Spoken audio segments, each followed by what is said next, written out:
I made it pretty clear throughout the whole of the summer and that ridiculous membership bid for the premier job, for the PM job that went over this summer, that I supported Rishi Sunak. I just thought he had sensible answers to what was going to happen in the economy. As it turns out, he was 100% right. He warned of every single thing that has happened in the last week. He was warning us over the summer. And instead, the Tory membership voted for Liz Truss. Now, the reasons I wasn't a fan of Liz Truss was because I didn't think she was being honest with us. Yes, she said she was a free marketeer and she wanted tax cuts and she wanted to boost growth. And I've got to give it to her. I think her switching that conversation to growth, which has been utterly anemic since the 2008 crash, was absolutely right. And I think she should be praised for that. But I'd seen her switch in her career too often. I was worried that ambition and also her ideology was what ran her. I also didn't think she had the communication skills to run this country. I can tell you what I didn't expect.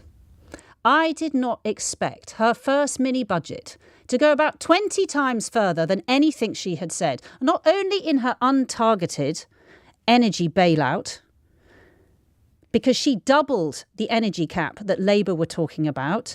None of it was targeted. So she whacked a whole load more of borrowing.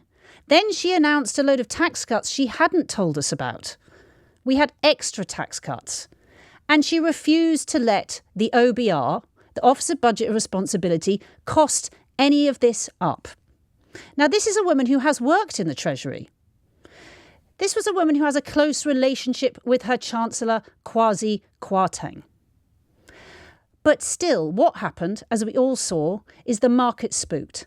Sterling went down, and although that has stabilised now, we've got a sort of panic, an ongoing panic, where our mortgages are going up. The Bank of England has had to react, raise more interest rates. We're going to see our mortgages going up.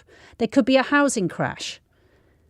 The Bank of England has had to bail her out, or bail the pension sector out rather, not because of Putin, what she tried to blame, but because of their fiscal event last Friday, which, by the way, they kept telling us was a mini budget. That wasn't a mini budget, that was a budget. And it should have been costed by the Office of Responsibility. So what do I think about Liz Truss? Is our economy safe with Liz Truss? No, I don't think so. I don't think she's got a grip on the economy. And shall I tell you why? Because she made mistakes. She's denying those mistakes. She's still ploughing on. She's saying that she wants to stick to her ideological and political plan. I think she's caused panic amongst many of you. And we've gone through so much already in these last 6 years. We've gone through the division of Brexit. We've gone through a pandemic. We're still in the middle of a cost of living crisis. And then with no cause at all, she causes a market panic on our economy. So I don't understand it. And then she's absolutely refusing to reverse anything, which just looks like it just looks stubborn to me. On top of that, she is now looking, which, was kind of obvious to any economist and to most of you out there, I'm sure, is she's now having to make cuts. Because to calm the markets down, for us to bring the interest rates down, so when we're borrowing, the markets say, OK, we're not going to make you pay this much. To bring those borrowing costs down, she's having to prove all this money where she's borrowing, all this money that we're borrowing as a country, she's having to prove how she's going to pay it back, because the markets don't like seeing governments borrowing without them showing them at the same time a plan how they're going to keep fiscal control on that borrowing and pay it back and keep it down. So what have they come back with? They've come back with welfare cuts. That's what your new Prime Minister has come back with. I'm going to give tax cuts to the rich. I am going to, with only week 3, cause market mayhem. And then to help get my borrowing costs down, I'm going to start taxing. I'm going to start taxing benefits. Not taxing. I'm going to start cutting benefits. And this is at a time where families And individuals across this country are suffering because of inflation. They are suffering because they're now looking at their mortgage bills doubling, maybe even tripling. They're looking at interest rates going to 7% in spring. That means for a lot of you won't be able to get a mortgage deal for less than 10%.